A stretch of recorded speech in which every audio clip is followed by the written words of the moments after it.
E aí pessoal, nesse vídeo temos uma aula gravada sobre o baço. Vamos falar sobre as principais características do baço, suas funções, a sua organização, seu papel no sistema imune e no sistema circulatório.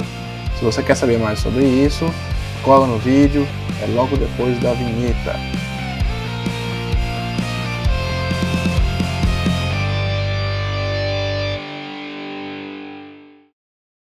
Muito bem pessoal, então nessa aula nós vamos falar um pouquinho sobre a histologia do baço. Então já entrando aqui no Histology Guide, vamos selecionar uma lâmina aqui do baço para a gente poder estudar. O baço, pessoal, é um órgão que compõe o sistema linfático e é o único órgão do sistema linfático que está de fato ali entremeado na circulação do sangue, Ele atua bastante na circulação do sangue e é muitas vezes conhecido, por ser um tipo de armadilha para antígenos sanguíneos. O braço, ele é um órgão assim relativamente grande, em torno aí de 13 centímetros de comprimento, e em torno até cerca de 180 a 200 gramas do seu peso. É um órgão que tem uma coloração vermelha escura, mole, esponjoso e que a gente o encontra nessa parte superior esquerda do abdômen, atrás do estômago, debaixo do nosso diafragma. Ele faz a hemocaterese, A hemocaterese é o quê? É a remoção de hemácias danificadas, hemácias velhas do sangue, para estimular inclusive a própria renovação desse grupo de células. O baço, já falei, ele serve como uma armadilha para antígenos do sangue e com isso ele utiliza desse mecanismo, dessa característica, para ativar linfócitos B, linfócitos T específicos aí para combater esses micro-organismos. Além disso, além da remoção de hemácias, o baço também pode remover plaquetas velhas no sangue, plaquetas danificadas. Acaba fazendo então a filtração do sangue, pelo sistema linfático e também pelo sistema sanguíneo, e acaba também tendo uma função de filtração no sangue, portanto. Ele também tem um período do desenvolvimento humano, no período fetal, por exemplo, que ele tem um papel importante aí na própria hematopoese. O baço, pessoal, é um órgão que ele, quando avaliado anatomicamente, no sentido macroscópico, ele nos permite verificar aí uma classificação em áreas chamadas de polpas, polpa branca e polpa vermelha. Na lâmina aqui não vai ter nada branco, nada vermelho para a gente fazer esse tipo de analogia, não. Essa avaliação é mais pela estrutura do baço, macroscópica, quando olhada a olho nu, A polpa branca e a polpa vermelha vão ter características específicas que a gente vai explorar bastante aqui, então, nessa aula aqui. Então a gente pode ver esse baço aqui, esse corte do baço.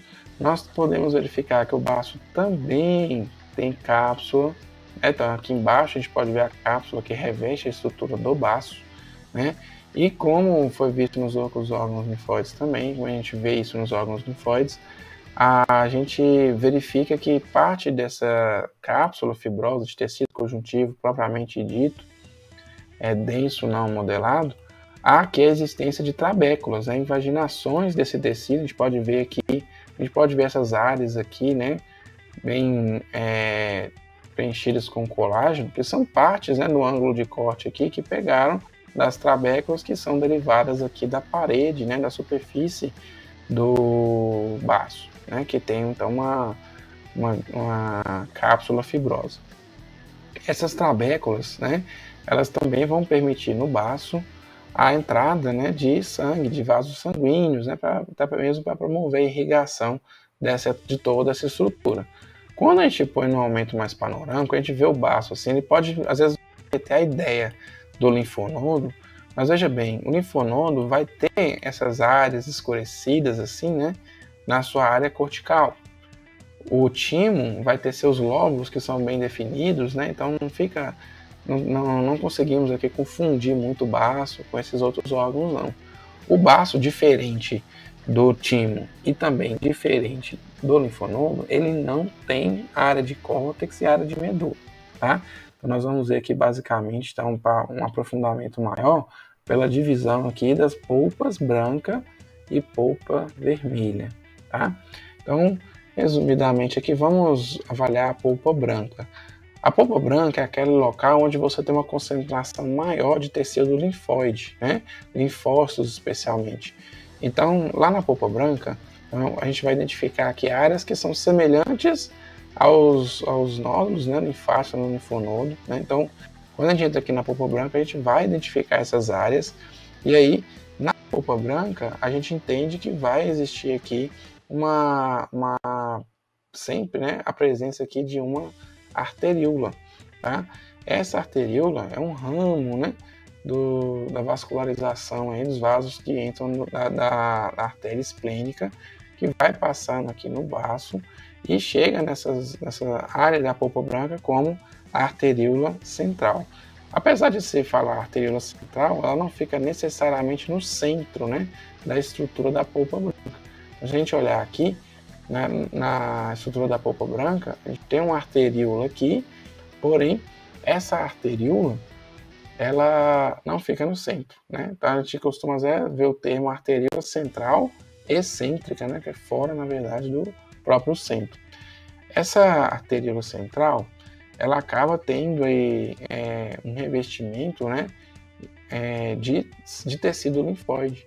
Então, quando a gente olha assim, o tecido linfóide ele reveste essa arteríola no intuito aí de estar sempre com um contato mais íntimo com os antígenos, né, que porventura passem por essa região. E aí, essa região das arteríolas centrais, onde nós temos aqui a presença de linfócitos, nós vamos chamar de bainha periarteriolar linfática. Essa bainha, ela é tipicamente, né, a gente vai ver aqui essa maior quantidade de linfócitos aqui ao redor dessa arteríola, vão ser especialmente linfócitos do tipo T, tá? Linfócitos T. Próximo à bainha, normalmente a gente vai encontrar uma área mais circunvalada, né? Um círculo, uma área mais oval, como a gente vê aqui, que lembra os nódulos linfáticos. E aqui nós também vamos ter uma estrutura parecida. Então, além, né, dessa bainha periarteriolar linfática, rica em linfócitos T, nós vamos ter esses nódulos linfáticos, os folículos linfáticos, como ocorre também nos linfonodos. E aqui a gente pode verificar também, caso ocorra aqui uma área mais clara dentro da região dos nódulos linfáticos, essa característica aí do centro germinativo, que é composto basicamente por linfócitos B ativados, tá? Então, linfócitos T se agrupam próximo às bainhas periarteriolares, e nos nódulos linfáticos, como nos linfonodos também, você tem aqui a presença de linfócitos B, podendo inclusive esses linfócitos B estarem ativados. Essa segregação, assim como nos linfonodos, aqui que a gente tem no baço, ela é feita, ela é mediada, né, pela secreção de citocinas, né, do tecido conjuntivo aqui do baço. Então a gente vai ter aqui a presença também de células reticulares, né? Essas células reticulares vão ser responsáveis pela produção de fibras reticulares que vão ajudar aí a fazer o arcabouço, né, físico, né, de sustentação aí que temos no baço, assim como também é possível verificar no linfonodo. O que acontece então para a gente diferenciar essas áreas, né, para a gente fortalecer um pouco mais essa percepção? A gente tem externamente, né, nós vimos aqui a cápsula invagina, né, dentro aqui da região do baço, né, formando as trabéculas. Cápsula e trabécula vão ser seguidos também por vasos sanguíneos. E a arteríola central, né, nessas regiões nodulares da polpa branca aqui, vai nos permitir, vai nos fazer verificar aqui a presença da organização do tecido linfóide, né, onde os linfócitos T vão se organizar nessa bainha periarteriolar linfática, e os linfócitos B vão formar um nódulo linfático, né, onde pode haver ali uma ativação de células B que vão configurar a região chamada de centro germinativo. Bom, além disso, gente, existe aqui ainda a perspectiva, a gente pode ver aqui nessa lâmina, né, várias regiões de polpa branca e polpa vermelha entremeadas entre si. Podemos ver aqui, por exemplo, ó, uma região, um nódulo linfático que não está ativado, porque a gente não verifica a presença de centro germinativo. A região limítrofe, né, entre polpa branca e a polpa vermelha nós vamos chamar de zona marginal. Bom, nessa zona marginal, nós vamos inclusive encontrar uns tipos específicos de linfócitos B, chamados de linfócitos B da zona marginal, ou BZM, né? Esses linfócitos B, eles não têm a capacidade de especificar, né, os antígenos, como a gente tipicamente conhece os linfócitos B. Então, os linfócitos BZM, a gente costuma dizer que eles são linfócitos que têm especificidade limitada, logo, eles seriam células mais associadas à participação na imunidade inata. Bom, então isso aqui são trabéculas, né? A gente vai ver aqui região de polpa branca, polpa vermelha. Na região de polpa vermelha, perdão, na região de polpa branca, nós vemos áreas, por exemplo, ó, onde a gente tem a arteríola central excêntrica e aqui o folículo linfóide, né, com centro germinativo. Dentro do centro germinativo também teremos muitos linfócitos. Percebam que eles são um pouco diferentes por apresentar uma cromatina mais clara, né? O núcleo está mais clarinho devido à atividade metabólica aumentada, já que essas células estão ativadas. A presença de plasmócitos, né? Células aí com citoplasma abundante, né? Já que eles secretam anticorpos. Então eu vou falar um pouquinho agora sobre a região de polpa vermelha, né? Na região de polpa vermelha é onde nós vamos encontrar aí uma maior quantidade de vasos sanguíneos, né, alinhados com algumas células endoteliais que visam filtrar as células vermelhas do sangue, os eritrócitos, já que a hemocaterese é um processo bem desenvolvido no baço, especialmente nessa área de polpa vermelha. Essa polpa vermelha, gente, ela basicamente é composta aí de regiões de cordões chamados de cordões esplênicos ou cordões de Billroth. Esses cordões, gente, basicamente é tecido conjuntivo associado aí com células como os plasmócitos, como linfócitos, como macrófagos. Essas células vão estar nessa região formando esses cordões entremeadas aí em meio aos seios esplênicos, né? Então, repetindo, nós temos aqui grupos de células, né, se apoiando aqui com macrófagos, células B, com linfócitos B, com plasmócitos eventualmente, células dendríticas e células reticulares, né, que também produzem a matriz extracelular que a gente conhece, que são as fibras reticulares, que vão dar sustentação ao órgão, no caso aqui o baço. E aí, a organização desses cordões esplênicos, né, é muito associada aí com essas áreas branquinhas aqui, que são seios esplênicos ou sinusoides esplênicos. Então, são áreas mais clarinhas, mais brancas, né, e são entremeadas aqui com os cordões esplênicos.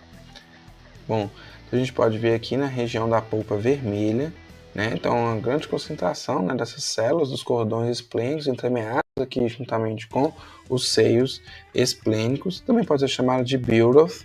E aí, gente, a partir dessa região, né, onde a gente encontra aqui os seios esplênicos, né, essa circulação que vai passar aqui vai atingir as veias trabeculares e as veias esplênicas, né? Então, só reforçando, o fluxo do sangue, né, vem das artérias esplênicas que entram pelo hilo do baço, depois elas vão pelas artérias trabeculares, né, que vem aí pela cápsula, e depois vão formar as artérias centrais, arteríolas, né, centrais excêntricas.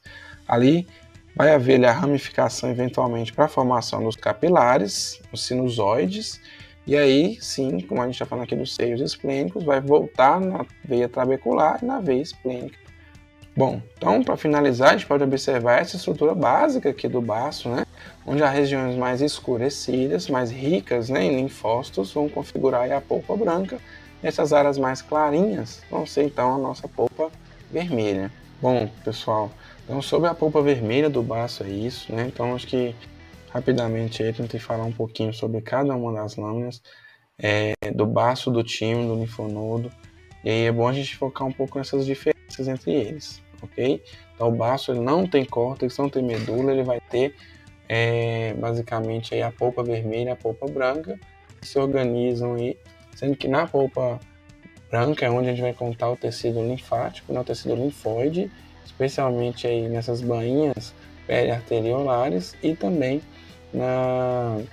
nas regiões dos folículos linfóides, onde que podem ou não, né, conter centros germinativos. Beleza, pessoal? Se você ficou até aqui e curtiu o vídeo, curte, comenta, compartilha, porque isso me ajuda no algoritmo do YouTube. E não se esquece de inscrever para ficar dentro de todas as novidades que eu vou postar toda semana. Valeu!